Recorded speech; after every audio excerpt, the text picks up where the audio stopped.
이 자리에 나와 예배한 우리 모든 성도님들, 가정에서 인터넷으로 예배한 우리 모든 성도님들이 복의 원천, 복의 근원 되시는 하나님, 그 예수 그리스도를 통해서 피로와 채움의 은혜와 복을 마음껏 누리시기를 주님의 이름으로 축원합니다.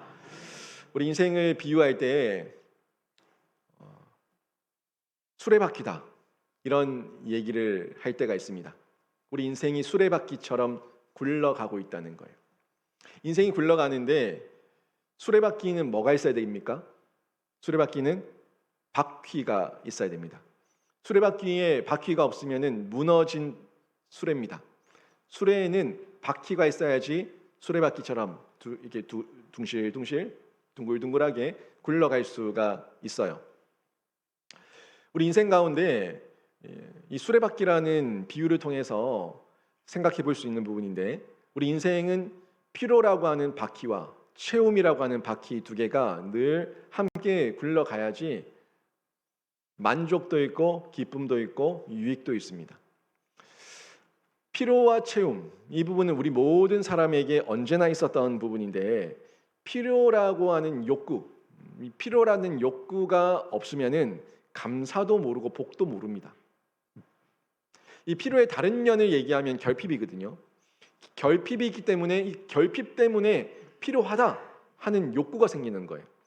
필요하다 하는 욕구가 생겼을 때 그게 채워졌을 때 감사가 되는 거예요. 또 복이다, 이게 복이었구나 하는 것을 알게 되는 거예요. 나에게 모든 것이 풍족하게만 있으면은 피로라는 것을 못 느낍니다. 결핍이 있기 때문에 피로라는 것을 알게 되고, 돌아봤을 때 그때 그 내용들이 복이었구나, 나에게 감사의 제목이었구나, 이게 없으니까 너무 불편하구나, 이것만 있으면 정말 감사하겠구나 하는 마음을 알 수 있지 않습니까? 이 필요라는 것은 우리에게 있는 욕구인데, 결핍을 정확하게 알 수 있을 때 감사가 있고 복이 있다는 거예요. 채움도 마찬가지죠. 채움이라고 하는 것은 다시 얘기하면 만족입니다. 나에게 채워졌을 때 만족이라고 하는 이 기쁨을 누릴 수가 있는데, 피로라는 갈망과 기대, 이 피로라는 것을 채움받지 않으면은 갈망과 기대를 하지 않습니다. 피로가 있기 때문에, 피로라는 부분이 채워졌기 때문에 구하는 거예요. 채워주세요, 채워주세요. 구하는 거예요. 구하는 중에 채워지게 되면은 이 갈증이 해소되고 우리 가운데 기쁨이 샘솟게 되는 거죠. 이런 부분에서 이 체험이라는 부분도 굉장히 중요합니다. 체험을 경험해 본 사람이 기대를 해요. 한 번도 채워져 보지 않은 사람은, 체험을 경험해 보지 않은 사람은 기대하지 않습니다. 왜요? 아니, 채워진 적이 없는데 그 채워진다는 게 어떤 건지 모르는데 무슨 기대를 하겠습니까? 무슨 갈증을 느끼고 갈망을 하겠습니까? 요구를 하겠습니까? 결국 이 피로라고 하는 이 결핍과 채움이라고 하는 이 만족, 이 모든 바퀴가 두 개가 함께 잘 굴러갈 때 우리 삶 가운데 풍성함과 만족이라는 것을 누릴 수가 있습니다. 인간은 끊임없이 이 피로와 채움을 느끼면서 발전해 갑니다. 피로가 있기 때문에 구하게 되고, 피로가 있기 때문에 노력하게 되고, 수고하게 되고, 채워졌을 때 만족하게 되고, 또 그 다음 단계, 또 그 다음 단계, 계속해서 성장하는 성장과 발전, 이 성숙을 이뤄갈 수가 있는데, 인간은 끊임없이 피로를 느끼며 살아왔습니다. 신앙적으로도 마찬가지죠. 신앙적으로도 이 피로는 하나님의 체험을 경험할 기회가 되고 복이 되었어요. 하나님의 체험, 피로가 느껴졌을 때, 갈급함, 갈증이 있었을 때 하나님, 이게 채워지기를 원합니다, 이거 채워주세요 하는 요구를 하지 않습니까? 그래서 이 피로라는 것은 하나님을 만날 수 있는 기회가 되고, 하나님께서 채워주시는 복을 누릴 수 있는 기회가 된다는 거예요.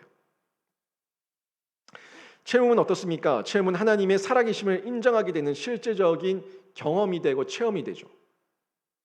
채워졌을 때, 그렇구나, 하나님께서 채우셨구나, 하나님께서 도우셨구나, 하나님께서 나에게 은혜를 주셨구나 하는 이런 인정을 통해 가지고 체험, 경험, 이런 것들을 체험을 통해서 우리가 확인할 수가 있습니다. 물론 어떤 때는 너무 지나친 욕심, 지나친 이 탐욕 때문에 피로를 만들어낼 때도 있어요. 굳이 필요하지 않은데 이거 필요합니다 라고 욕심부리면서 필요라는 내용을 만들어낼 때도 있다는 거예요. 하지만 어떻든 이 필요와 체험이라는 바퀴가 함께 움직일 때 우리 삶에 전진이 있고 성장이 있고 성숙이 있습니다. 외적인 모습도 그렇고 영적인 모습도 그렇고 이런 성장을 경험할 수가 있어요. 그래서 성경은 이 부분을 중요하게 다루고 있어요. 필요와 체험이라는 부분, 필요한 부분, 체험이라는 부분, 이 부분을 굉장히 중요하게 다루고 있는데 오늘 본문도 그런 영역의 말씀 중에 하나입니다. 예수님께서도 배가 고파서 굶주린 자들에게 많은 수천 명이 광야에 있을 때 제자들이 와서 저들이 굶주리고 있습니다 라고 얘기하니까 예수님께서 뭐라고 얘기하십니까? 너희가 주라 이렇게 말씀하시는 거예요. 우리는 늘 내가 없습니다, 내가 부족합니다, 나는 줄 것도 없고 가진 것도 없고 나는 줄 만한 형편이 안 됩니다 라고 얘기하면서 줄 생각을 안 하고 있는데, 그런데 예수님께서는 너희가 주라고 얘기하는 거예요. 오늘 본문도 그러지 않습니까? 너희 가운데 궁핍한 자, 어려운 자, 곤란한 자가 있으면은 너희 손을 펴서 나눠주라고 얘기하고 있어요. 필요를 하나님께서 그냥 뚝딱뚝딱 채워주면 좋겠는데 하나님께서는 뚝딱뚝딱 채워주기 전에 먼저 사람이라고 하는 존재를 통해 가지고 너희가 채워줘라, 너희가 주라, 이런 역설적인 내용을 많이 얘기하고 있다는 거예요. 성경에서 이런 면을 저희가 확인할 수가 있는데 하나님께 중요하게 보기 때문에 이 부분을 강조해서 말씀하고 있습니다. 우리가 준다고 얘기할 때 실제로 내 걸 주는 겁니까? 하나님께 받은 걸 주는 겁니까? 내 걸 주는 거예요? 하나님께 받은 걸 주는 거예요? 하나님께 받은 걸 주는 겁니다. 근데 내가 줄 수 있다는 얘기는 하나님께서 공급하셨다는 것을 인정할 때 줄 수가 있어요. 하나님께서 공급하신 것이 아니라 내 겁니다, 내가 계속해서 가질 겁니다 라고 욕심 부리게 되면은 나눌 수 없습니다.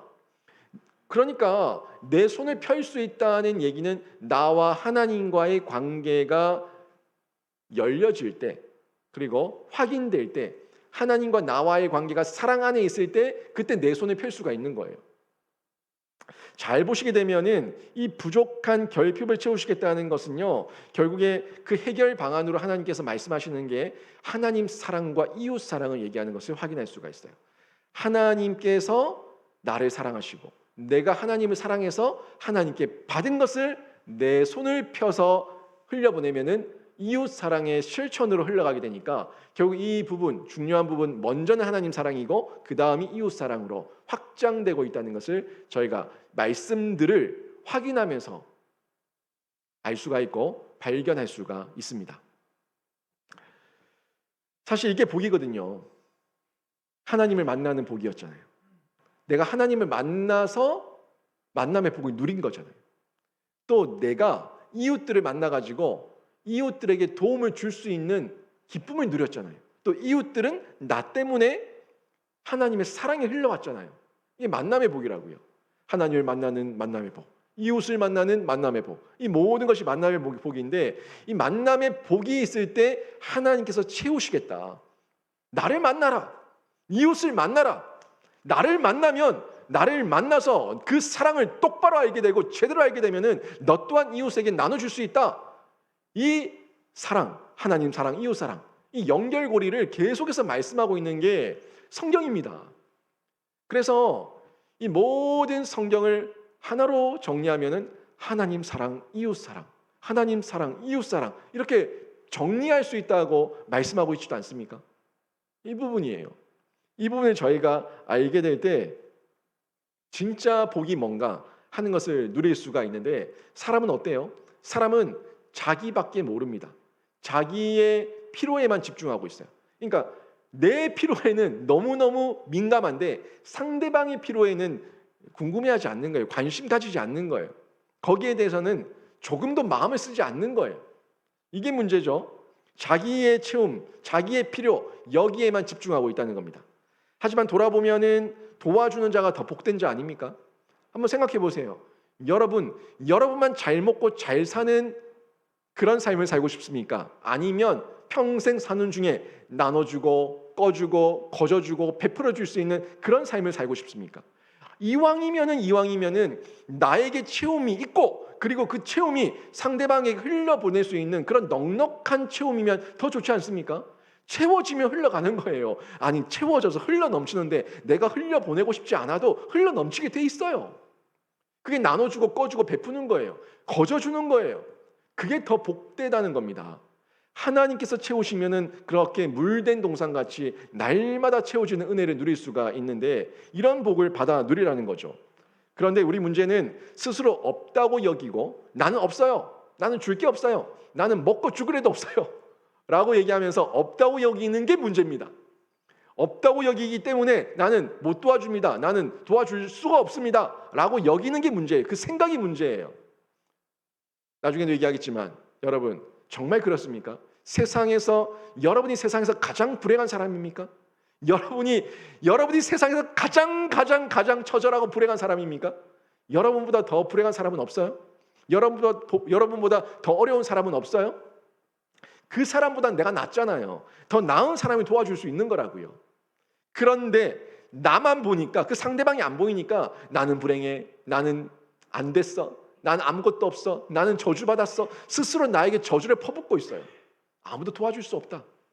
내가 도와줄 수 없다고 말하는 건 그 얘기는 무슨 말이냐면 나는 하나님께 복받지 못한 사람이고 복받지 못했기 때문에 나 또한 다른 사람에게 복을 흘려보낼 것도 없고 결국에는 흘려보내지 못하니까 나는 고이고 썩어서 하나님으로부터 계속해서 복을 받지 못한다 하는 것을 증명하고 있는 겁니다. 이 연결고리에 있어요. 오늘 말씀이 그 연결을 정확하게 얘기해 주고 있거든요. 제가 그걸 오늘 좀 펼쳐 보이면서 말씀해 드릴 건데 여러분 곁에 도움을 필요한 자가 누굽니까? 여러분 곁에 분명히 있다고요. 오늘 11절 말씀도 보세요. 11절 말씀 보시면 땅에는 언제든지 가난한 자가 그치지 아니하겠으므로 땅에는 언제든지 가난한 자가 그치지 아니하겠으므로 라고 말씀하고 있어요. 그러니까 이 땅에는 내가 눈을 들어서 보기만 하면은 가난한 자가 많이 있다고요. 나보다 가난한 자, 나보다 어려운 자가 많이 있다고요. 이걸 언제든지 볼 수 있다고요. 그런데 어떻습니까? 여러분 눈에 보입니까? 여러분 눈에 그게 보이지 않는다면은 자신을 돌아봐야 돼요. 자신을 돌아봐야 됩니다. 내 주변에 도울 사람이 안 보이고 도울 자가 아무도 없다라고 얘기한다면 자신을 돌아봐야 되는데 우리는 주님의 재림 때까지 누구를 도와야 하는 이웃이 분명히 있습니다. 이걸 못 본다면 둘 중에 하나예요. 둘 중에 하나인데 뭐냐면 세상에서 내가 가장 불행한 사람이라고 느끼고 있든지 아니면 자신의 욕심 때문에 다른 사람을 도와줄 동기와 이유를 절대로 인정하지 않고 있든지 그 둘 중에 하나입니다. 내가 진짜 이 세상에서 가장 불행한 사람이든지 아니면 내 욕심 때문에 도와주지 않을 거야. 도와줄 수 없어? 동기, 이유 전혀 없으니까 실천하지 않는 것. 그 둘 중에 하나라는 겁니다. 이 둘 중에 하나인데 사람은요 마음이 있는 곳에 자신의 시간과 물질이 있습니다. 내 마음이 있는 곳에 시간이 가고 물질이 가는 거예요. 제가 예전에 제 마음이 영신교회에 있습니다. 제 마음이 여기에 있습니다. 라는 이 말씀을 드렸는데 그런 거예요. 자기 마음이 있는 곳에 시간이 가는 거예요. 자신의 마음이 있는 곳에 물질이 가는 거예요.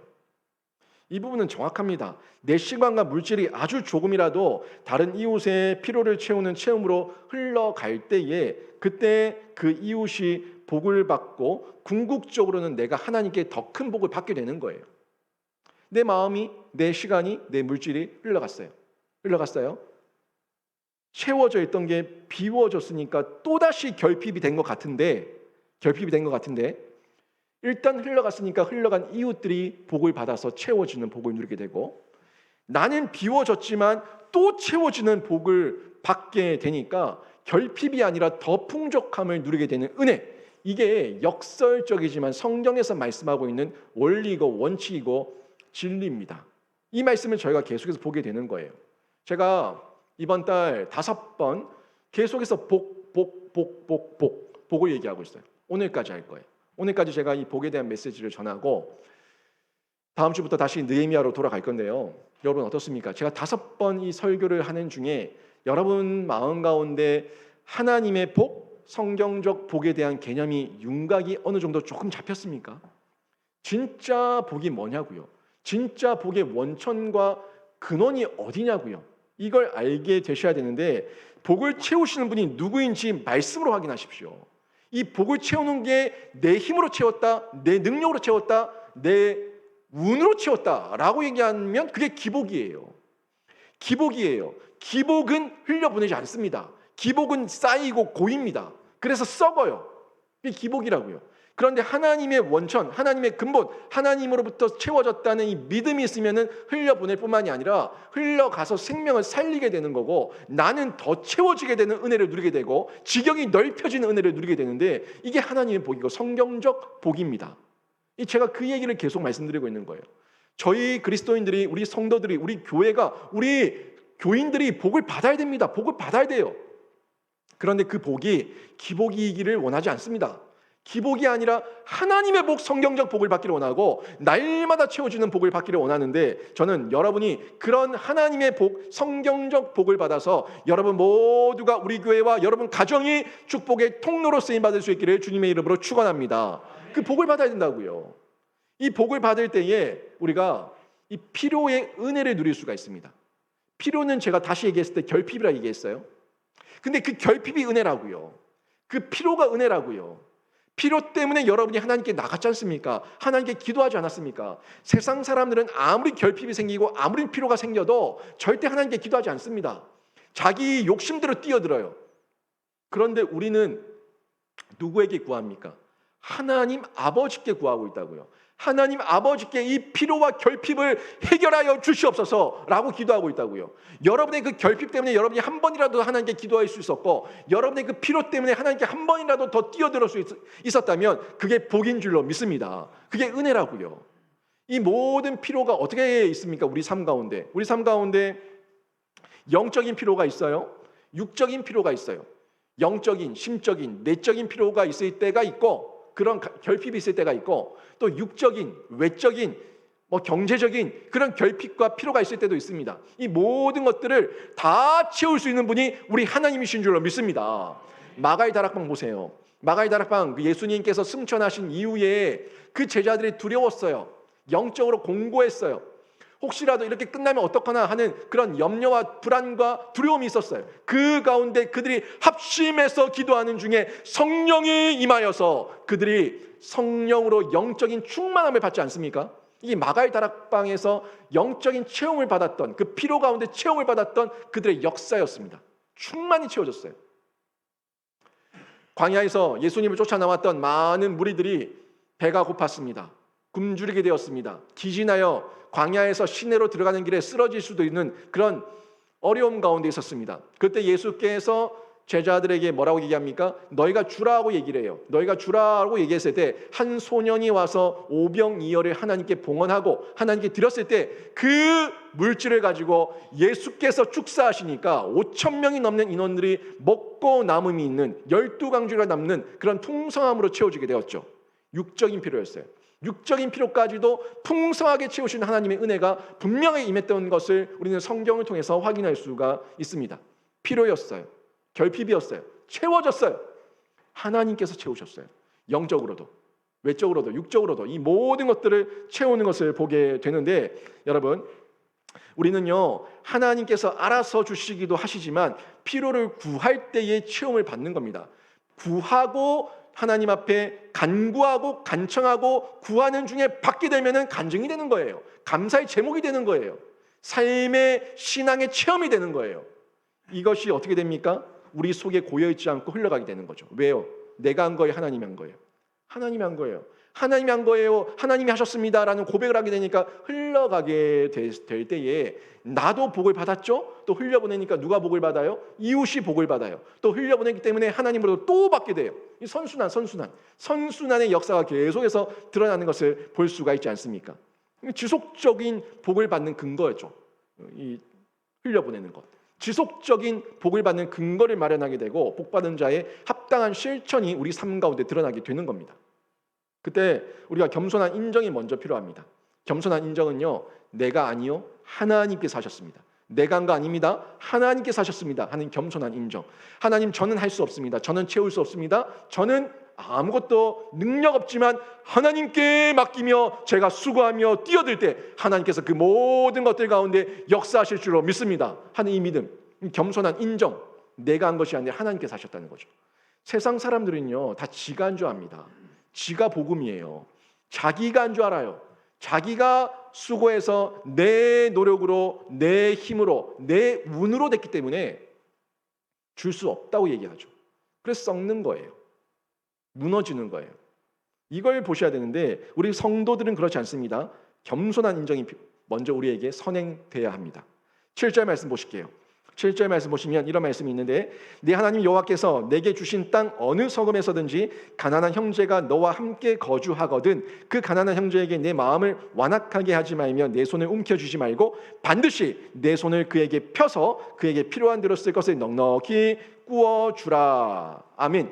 지금 말씀하고 있는데 이 말씀 가운데 가난이라고 하는 표현이 2번 나오죠. 먼저 가난한 형제가 너와 함께 거주하거든 그 가난한 형제에게 이렇게 이 가난이라고 하는 표현을 2번 쓰고 있는데 이 가난하다는 거는 2가지 면에서 함께 볼 수 있습니다. 제가 서두에서 마가의 다락방과 오병이어 사건을 얘기했던 것처럼 영적인 가난과 육적인 가난, 경제적인 가난 2가지 다 볼 수 있습니다. 먼저 보시게 될 거는 경제적인 가난인데 이 경제적인 사회적인 가난은 진짜 돈이 없는 거예요. 돈 없는 가난이에요. 우리도 가난할 때가 있지 않습니까? 돈 없는 가난과 결핍을 누릴 때가 있다고요. 누가복음 6장 20절에 보면 이런 말씀이 나옵니다. 이 6장 20절 여기서 말씀한 가난인데 이 말씀을 팔복의 심령이 가난한 이 가난과 연결해서 보시는 분들도 있는데 동일 본문처럼 보여지지만 분명히 다릅니다. 여기는 심령이라는 단어가 안 써져 있어요. 심령이라는 단어가 안 써져 있고 가난한 자는 복이 있나니 하나님의 나라가 너희 것임이요 라고 말씀하고 있는데 이 가난한 자는 경제적 가난, 사회적 가난이에요. 이 가난을 예수께서 말씀하고 있어요. 분명히 다릅니다. 왜 그런데 이 자들이 복받은 자들인지 하나님 나라가 너희 것인지 여기서 확인해 봐야 되는데 그 이유가 뭐겠습니까? 육적으로 가난한 자가 그 가난 때문에 경제적 가난, 사회적 가난, 이 가난 때문에 하나님께 더 기도해가지고 하나님이 체험을 받으면은 그러면은 어때요? 그게 복 아닙니까? 하나님을 만난 복이잖아요. 가난 때문에 기도했어요. 여러분 가난해 본 적 있습니까? 저도 가난해 본 적이 있어요. 쌀이 떨어져 본 적이 있어요. 지금은 제 목이 없는데 제가 결혼할 때 저희 장모님이 저한테 선물 주셨던 게 있는데 24K 그 한 양짜리 목걸이가 이렇게 목에 있었어요. 아주 멋있었겠죠? 딱 풀면은 목걸이가 반짝반짝 빛나고 있었습니다. 이제 없어요. 뭐 어떻게 할게요? 팔아먹었어요. 팔아먹었어요. 예물이었는데 팔아먹었어요. 왜 팔았겠습니까? 돈이 없어 팔았어요. 전도사 시절 때 돈이 없어 팔았어요. 물론 가족들에게 손을 벌릴 수도 있었지만 기본적으로 저는 먼저 도와달라고 말 안 합니다. 도와주면은 감사하게 받지만은 도와달라는 말은 제가 잘 안 해요. 제가 몸 멀쩡한데 뭐하러 도와달라고 합니까? 제가 없으면 없는 대로 살면 되니까. 그런데 그때 가난해졌을 때 하나님께 뛰어드는 거예요. 하나님께 더 기도하게 되는 거예요. 하나님 사역 감당하는데 어려움이 없도록 채우시는 은혜를 더하여 주시옵소서. 기도하는 거예요. 그래서 그렇게 해서 기도해서 하나님을 만났다면은 이게 복인 거예요. 복인 겁니다. 가난해서 결핍 때문에 기도해가지고 하나님을 만났다. 이 복 아니고 뭡니까? 복인 거죠. 또 다른 복이 있어요. 또 하나는 뭐냐면 영적인 가난인데 이 영적인 가난은 마음이 가난하고 영적으로 궁핍한 경우입니다. 이 마태복음 5장 3절에서 말씀하고 있는 부분이죠. 심령이 가난한 자는 복이 있나니 천국이 저희 것이며 말씀하고 있죠. 분명하게 다릅니다. 앞부분에 누가복음은 그냥 가난한 자고 여기는 심령이 가난한 자라고 얘기하고 있어요. 왜요? 심령이 가난하니까 누구에게서 위로를 받습니까? 누구에게 격려를 받습니까? 하나님께 위로받는 거예요. 하나님께 격려받는 거예요.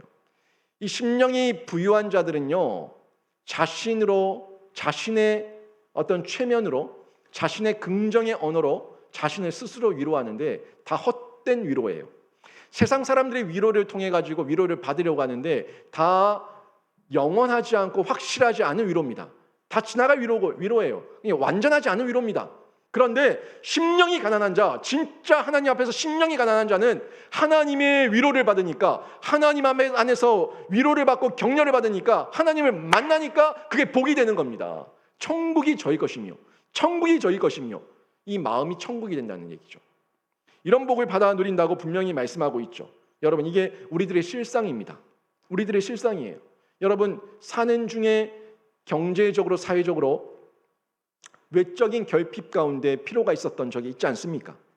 또 사는 중에 여러분 삶 가운데 영적으로, 내적으로, 심적으로, 정신적으로, 마음적으로 심령이 가난한 자가 되어서 어려웠던 적이 있지 않습니까? 그 누구에게도 내 마음을 쏟아낼 곳이 없어가지고 혼자 울었던 적이 있지 않습니까? 그런 가운데 하나님께서 여러분을 만나주시면은 여러분이 천국을 소유한 자가 되고 하나님 나라가 여러분의 것이 되는 놀라운 복이 임하게 되는 줄로 믿습니다. 이걸 인정하시라고요. 하나님, 저는 가난한 자입니다. 저는 심령이 가난하고 외적으로, 육적으로, 사회적으로, 경제적으로 가난한 자입니다. 저는 아무것도 없습니다. 하나님께서 저를 채워주시옵소서. 이 두 영역 모두가 가난하고 어려운 자니 하나님 채워주시옵소서. 하나님께 인정하시라고요.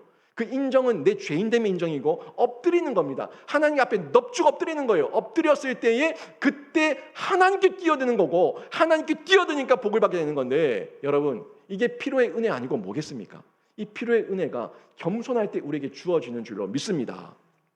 또 보시게 되는 게 이렇게 하나님께 채우셨습니다, 하나님께서 다 하셨습니다라는 이 고백이 나오게 되면은 넉넉한 헌신이 우리에게 드러나게 되는 거예요. 넉넉한 헌신입니다.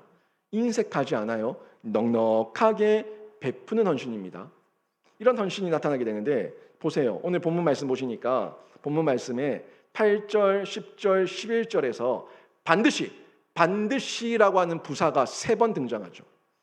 8절에 반드시 내 손을 그에게 펴서, 10절에 너는 반드시 그에게 줄 것이요, 또 11절에 너는 반드시 내 땅 안에 내 형제 중 곤란한 자와 공평한 자에게 내 손을 펴지니라. 이게 3번 반드시 이 부사를 3번 쓰고 있는 것을 확인할 수가 있죠. 제가 이 반드시라는 단어를 히브리어를 살펴봤습니다.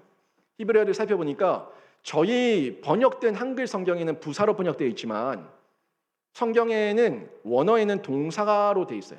동사 파타흐라고 하는 단어를 쓰고 있는 것을 확인할 수가 있었습니다. 결국 지금 저희는 의역을 했고 부드럽게 연결하기 위해서 반드시라고 하는 이런 부사를 활용하고 있지만 그 성경에서 쓰고 있는 이 파타흐는 반드시, 그러니까 반드시 손을 편다, 연다 하는 의미를 두고 있었어요.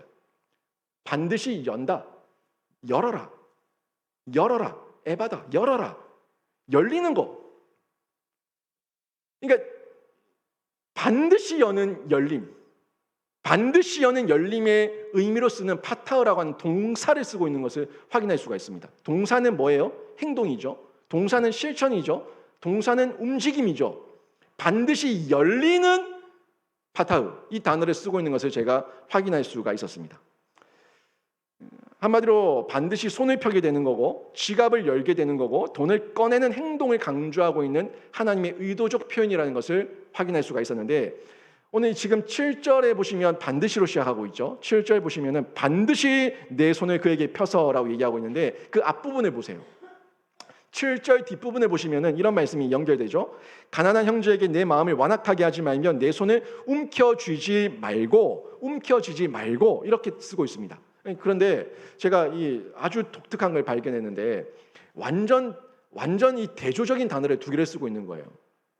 제가 반드시라고 하는 단어가 파타흐라고 하는 단어로 쓰고 있다는 것을 확인했고, 이 움켜쥐다 7절에 나오고 있는 이 움켜쥐다는 이 표현은요, 티크포츠라고 하는 이 동사를 쓰고 있는 것을 발견했습니다.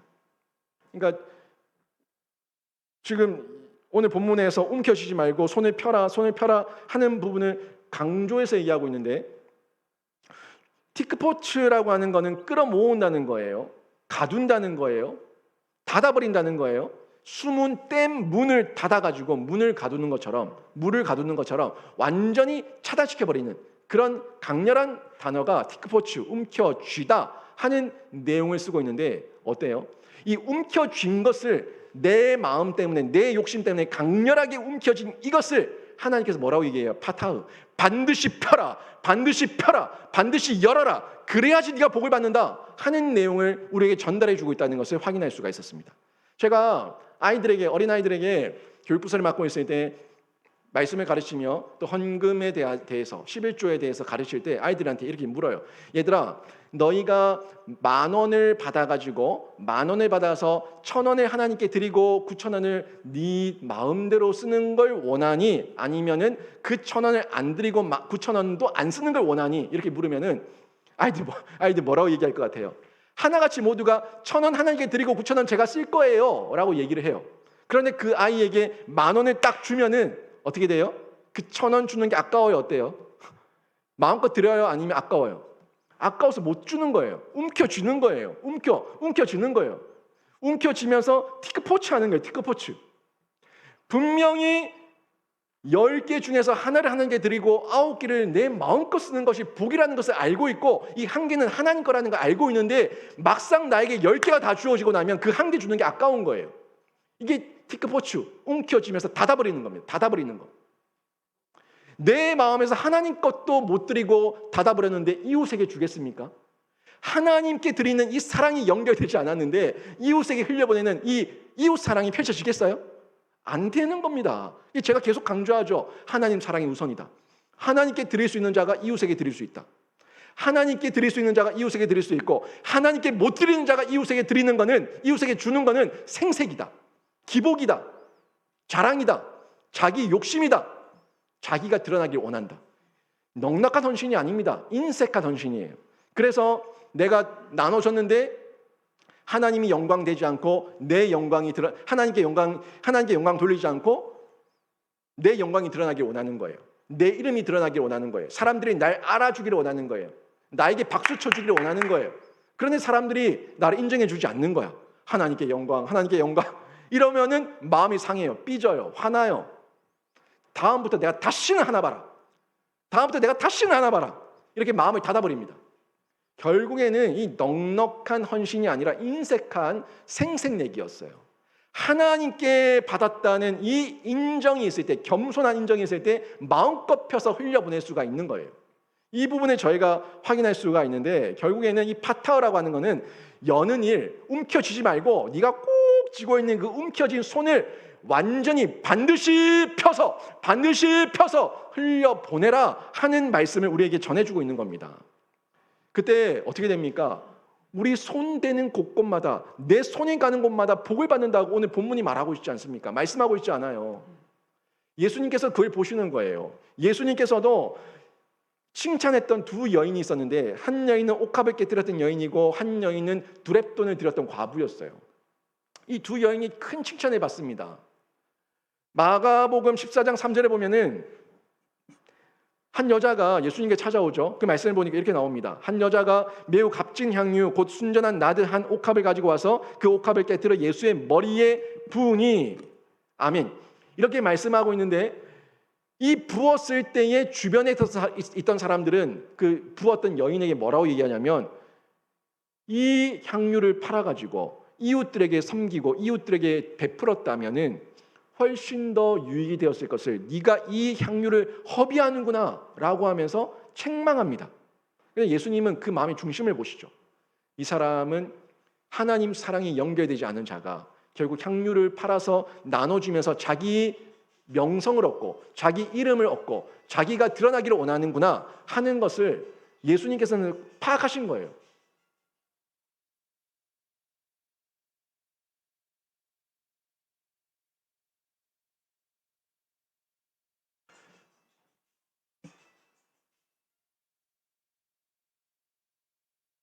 그래서 우리 예수님께서는 이 부분을 분명하게 말씀하시면서 허비한다는 부분에 대해서 이 허비가 아니라 넉넉한 헌신이었다고 칭찬하신 것을 확인할 수가 있습니다. 또 한 명의 여인이 칭찬을 받았죠. 한 과부였습니다. 마가복음 12장 41절 44절에 보시게 되면은, 마가복음 12장 41절 44절에 보면은 한 과부가 나와요. 한 과부가 어떻게 합니까? 이 가난한 과부가 두렙돈을 하나님께 헌금합니다. 헌금을 드렸을 때에 예수님께서 이 여인이 작은 돈, 적은 돈을 드렸지만 어떻게 칭찬하십니까? 이 여인은 자신의 모든 걸 드렸다. 자신의 생활비 전부를 드렸다. 자신의 생활비 전부, 자신의 모든 것을 드렸다라고 칭찬하시면서 그 여인의 헌신을 높이 평가하시는 것을 확인할 수가 있습니다. 여러분, 결국에는요, 없어서 못 드리는 것이 아니라 내 마음이 없다고 인색해진 이유 때문에 못 드리는 거예요. 내 마음이 나는 없습니다, 나는 드릴 것도 없고 먹고 죽을 애도 없습니다 하는 이 마음, 이런 마음이 있다 보니까 인색해진 마음 때문에 못 드리는 거지, 못 드려서 못 드리는 게 아니에요. 없어서 못 드리는 게 아니에요. 두렙돈, 자신의 전부를 드렸다. 뭘 얘기하는 겁니까? 뭐라도 드릴 게 있었다는 거예요. 뭐라도 드릴 게 있었다는 거예요. 이런 부분을 저희가 보면서 하나님 앞에서 내가 넉넉한 헌신을 하고 있는가, 아니면 인색한 헌신을 하고 있는가 하는 부분들을 확인할 수가 있는데, 여러분 오늘 흐름을 잘 보세요. 제가 지금 헌금 설교하는 거 아닙니다. 흐름을 잘 보시라고요. 흐름을 잘 보시면은 필요를 느끼는 것은요, 나의 결핍이 있다는 것은 결국에는 하나님의 은혜를 받는 기회입니다. 하나님의 은혜를 받는 기회고, 나의 부족함을 깊이 인정하는 중에, 나는 채울 수 없다, 나는 할 수 없다, 자신의 연약함, 자신의 부족함을 인정하는 중에 내가 먼저 하나님께 받은 것에 감사하는 반응을 하는 거예요. 그래도 내가 연약한데 둘러보니까 내가 받은 게 있는 거예요. 받은 것에 감사하는 거예요. 감사하는 중에 또 채우실 것에 감사하는 거예요. 받은 것에 감사하고 주실 것에 감사하는 이 반응이 일어나게 될 때에, 그때 하나님께서 넉넉하게 받으시고 우리들의 모든 것을 받으시고 칭찬하시는 그 칭찬이 우리의 칭찬이 될 줄로 믿습니다. 이 은혜를 누리게 되는 거죠. 이거는요, 밑빠진 독에 물 붓기가 아닙니다. 밑빠진 독에 물 붓기가 아니라 하나님께 더 큰 복을 받는 비결입니다. 비결. 그리고 가운데 저희가 잘 생각해 볼 게 면죄의 은혜예요. 면죄의 은혜. 이 면죄의 은혜는 탕감의 은혜거든요. 여러분, 저와 여러분이 빚진 자였고 죄 지은 자였는데 저와 여러분이 면죄를 받았고 탕감을 받았잖아요. 죄의 용서를 받았잖아요. 이 면죄의 은혜를 누린 자가, 탕감의 은혜를 누린 자가 다른 사람도 탕감해 줄 수가 있고 면죄해 줄 수 있는 거예요. 이거는 구약에서도 얘기하고 있고 예수님께서도 비유를 통해서 말씀하고 있었던 그 내용들을 통해서 저희가 다 확인할 수 있지 않습니까? 이 면죄를 우리가 생각하게 될 때에 우리가 복을 받은 자라는 것을 인정하게 되고, 우리가 하나님께서 복을 주셔서 또 복을 받은 자고, 또 우리가 탕감해 주고 면제해 줌으로써 이웃의 것을 해 줌으로써 또 하나님께서 복 주시겠다는 약속을 하고 있는 이 약속의 내용까지도 확인할 수가 있는 거예요. 나눔, 이 나눔은요, 죄의 용서도 포함됩니다. 죄에서 해방을 받은 인생이 우리 인생 아닙니까? 죄를 짓는데도 용서를 받는 거예요. 용서의 은혜가 있기 때문에 심판날의 구원을 받을 것에 대한 기대가 있는 거예요. 다 죄인이에요. 다 죄인인데도 불구하고 심판날에 구원받을 것에 대한 기대가 더 큰 거예요. 또 용서해 주실 것에 대한 기대가 더 큰 거예요. 용서를 받아봤으니까 다시 용서해 주실 하나님을 의지하게 되는 거예요. 이게 우리한테 하나님께서 복을 주신 겁니다. 이미 복을 주신 거예요. 그걸 흘려보내면 또 복을 주시겠다고 약속하고 있다고요. 이 성경의 내용입니다.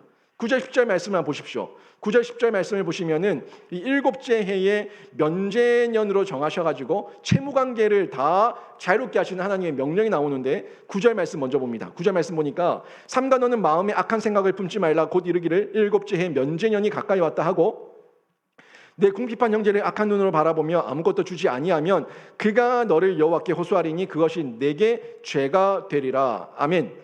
보시면 면제년의 은혜를 함께 나누면은 결국에 어떻게 돼요? 나도 기쁨이 되는 거예요. 잘 보세요. 내가 하나님께 은혜를 받았어요. 복이죠. 내가 나눠줬어요. 나눠줘서 기쁨을 받아요. 복이죠. 기쁨을 누려요. 복이죠. 내가 나눠줘서 그 사람들이 또 복을 받게 돼요. 1중, 2중, 3중이에요.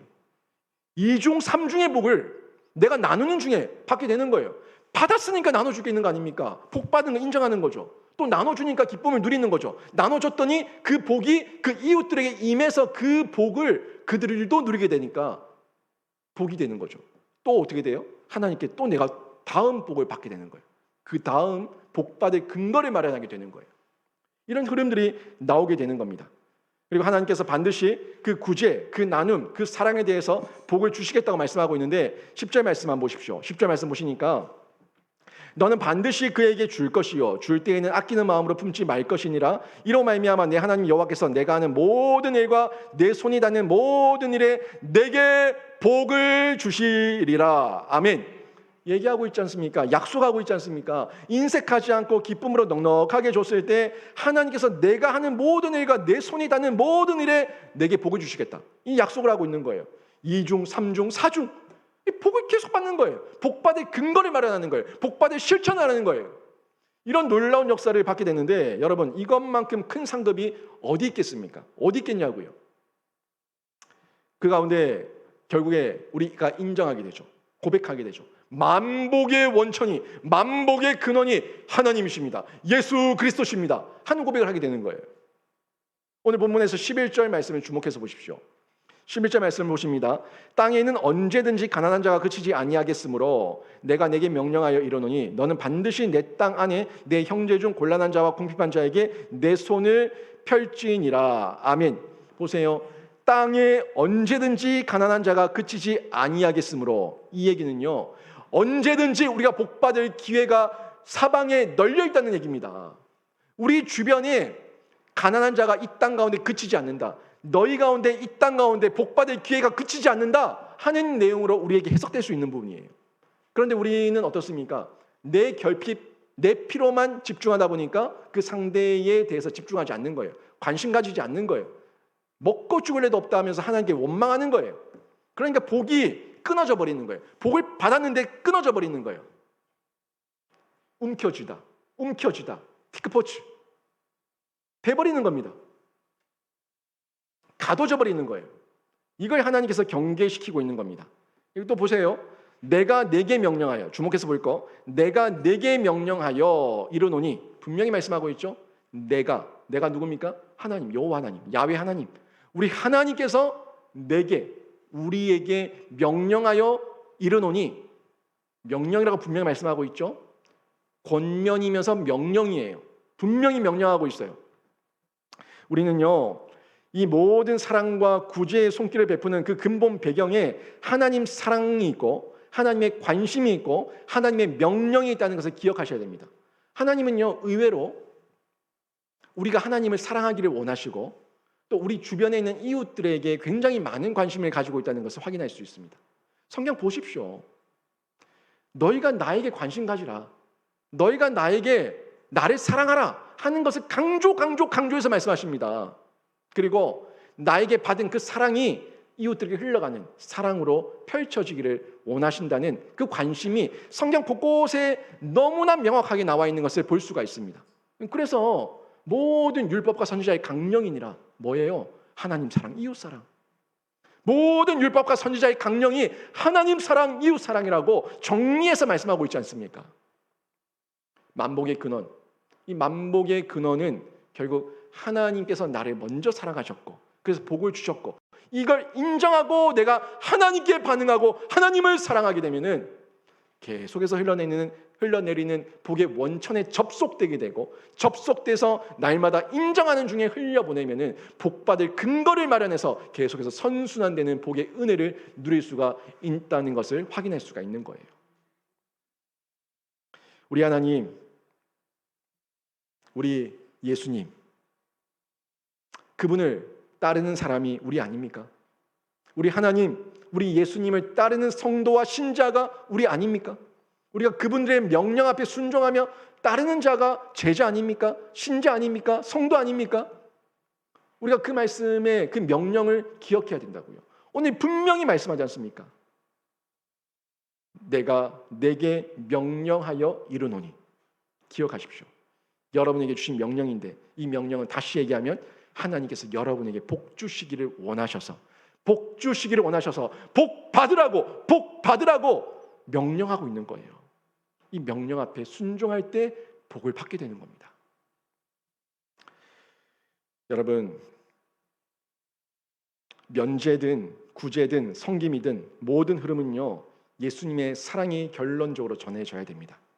여러분을 통해서, 여러분의 헌신을 통해서, 여러분의 섬김을 통해서 결국에 드러나야 될 거는 내가 아니라 예수님이에요.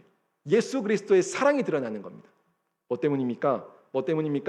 그 예수께서 사랑과 생명과 복의 만복의 원천이고 우리는 그냥 도구이고 모양을 가지고 있는 위임받은 청지기일 뿐이라는 이 사실을 명확하게 알기 때문에 예수를 드러내는 거예요. 내가 드러나지 않는 겁니다. 결국 우리의 베품과 사랑과 구제의 실천을 통해 가지고 내가 나눔으로 나는 기쁘고 거기에 하나님의 복도 마음껏 받게 되고 거기에 이웃까지 흘려보내서 이웃에게 흘려보내서 이웃까지 하나님을 알게 되는 복을 받게 되니까 사중의 복이라고 제가 말씀하는 겁니다.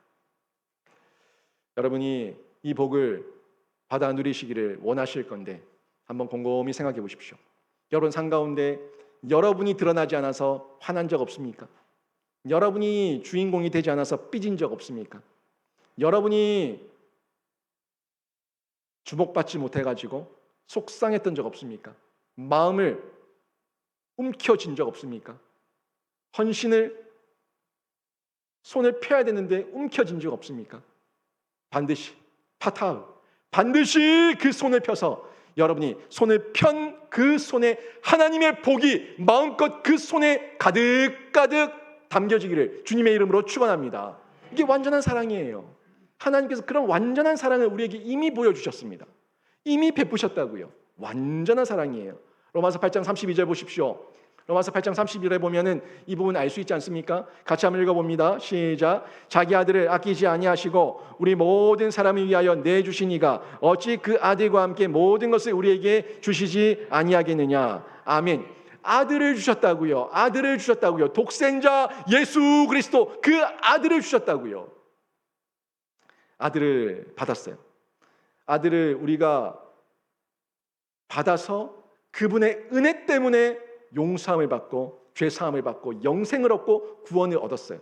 얼마나 감동이고 감격입니까?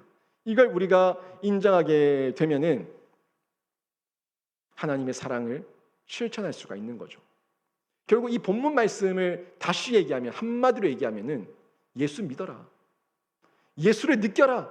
예수를 경험하라. 내가 내 독생자 아들까지도 내어줬으니까 다 줬으니까 이제 이 모든 것을 보고 경험하고 체험하고 예수를 믿어라. 예수를 믿어라. 말하고 있는 겁니다. 여러분 예수 잘 믿으시기를 바랍니다. 여러분 예수를 잘 믿고 있다고 믿었다고 과거로 끝나지 않고 지금 순간 지금 매 순간 예수를 잘 믿는 저와 여러분이 되기를 주님의 이름으로 축원합니다. 예수 잘 믿는 게 최고의 복이에요. 세상의 권력, 세상의 돈, 세상의 건강 그 모든 것 다 지나갑니다. 다 지나갑니다. 다 지나가는데 그 모든 것으로도 살 수 없는 것이 예수를 통한 구원의 은혜인 줄로 믿습니다. 이 구원의 은혜는 그로 살 수 없어요. 예수의 사랑을 통해서 그 사랑을 체험하고 경험한 사람만이 누릴 수가 있는 복인데 이 최고의 복, 예수 믿는 복, 이 복, 최고의 복을 여러분이 누리고 있는데 이 복을 통해 가지고 여러분이 구하면은 하나님께서 영적인 복도 주시고 육적인 복도 주시고 모든 것들을 양면에서 다 채워주셔서 넘치게 하실 건데 여러분이 구하시는 중에 만끽하시기를 바랍니다. 체험하시기를 바랍니다. 이게 복이에요. 우리는 구할 때가 있잖아요. 예수님께 구할 때가 있잖아요. 이 복을 받아 누리는 거예요. 요한복음 3장 16절 보면 이런 말씀이 나옵니다. 요한복음 3장 16절 같이 한번 읽어보겠습니다. 시작. 하나님이 세상을 이처럼 사랑하사 독생자를 주셨으니 이는 그를 믿는 자마다 멸망하지 않고 영생을 얻게 하려 하심이라. 아멘. 여기서 핵심이 뭡니까? 하나님이 세상을 이처럼 사랑하사 이게 핵심 아닙니까? 하나님께서 영신교회를 이처럼 사랑하사 하나님께서 저와 여러분을 이처럼 사랑하사 독생자를 주셨으니 이는 그를 믿는 자마다 멸망하지 않고 영생을 얻게 하시고 복을 얻게 하시고 은혜를 누리게 하시기 위해서 주신 줄로 믿습니다. 이게 우리가 경험하고 체험하는 거예요. 여러분이 예수 믿는 이 최고의 복을 누리시는데 어제보다 오늘보다 내일 더 풍성하게 누리시기를 바랍니다. 제가 영신교회를 기대합니다. 지난 1년의 시간보다 앞으로 하나님께서 더 큰 은혜를 이 영신교회 가운데 베풀어 주실 줄로 믿습니다. 제가 오늘이 이 강단의 선지 딱 52주째 되는 날입니다. 다음 주면은 부임 1주년 딱 되더라고요. 2월 첫째 주에 제가 첫 설교했지 않습니까? 1월 마지막 주니까 딱 52주 설교했어요. 목이 터져라 외치고 여러분에게 생명사역의 그 토양과 기초를 마련하기 위해서 1년 동안 수고한다고 했지만 많이 부족하죠. 인정해요. 많이 부족하고 연약하고 인정하면서 또 하나님께 맡겨드립니다. 제가 하는 것이 아니라 하나님께서 하실 것이기 때문에 우리는 수고하고 노력하고 씨 뿌리고 울며 씨를 뿌리면은 기쁨으로 단을 거두게 하실 분이 우리 하나님이시기 때문에 우리 함께 한 마음으로 달려가면 이 완전한 사랑의 하나님께서 우리 모두에게도 풍성한 은혜를 더하실 줄로 믿습니다. 이 은혜를 기대하면서 우리가 나가는 거 아닙니까? 한 걸음 한 걸음 나가는 거예요. 이게 우리가 은혜를 받고 사랑을 받은 자의 도리입니다. 도리. 여러분 복 많이 받지 않았습니까? 물론 지금의 결핍이 있죠. 필요가 있죠. 하지만 돌아봤을 때 하나님 앞에 복을 많이 받지 않았습니까? 그걸 생각하시고 인정하실 수 있어야지 받은 것에 감사하고 받을 것에 감사할 수가 있어요. 또 결핍이 생겼을 때 하나님께 뛰어들 수가 있어요. 저희 교회는 예전에 제가 부임하기 전에 매주 첫 번째 주일 금요일마다 구제 헌금을 드렸죠. 제가 오고 나서 헌금 시간이 너무 많다는 이유로 헌금 시간에 그걸 제가 뺐습니다. 빼고 안 하고 각자 개별적으로 자원해서 구제하시고 또 덜더헌금을 통해서 구제비를 충당하고 있습니다.